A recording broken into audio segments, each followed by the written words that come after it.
எங்கெங்கு காணினும் சக்தியடா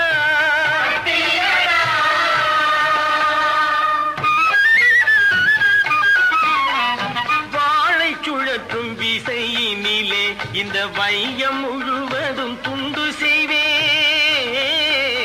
ஒரு வாழை சுழற்றும் விசையினிலே இந்த வையம் முழுவதும் துண்டு செய்வேன் என நீள இடையின்றி நீ நினைத்தால் அன்னை நேர்படுவாள் உன்றன் தோளினிலே நேர்படுவாள்.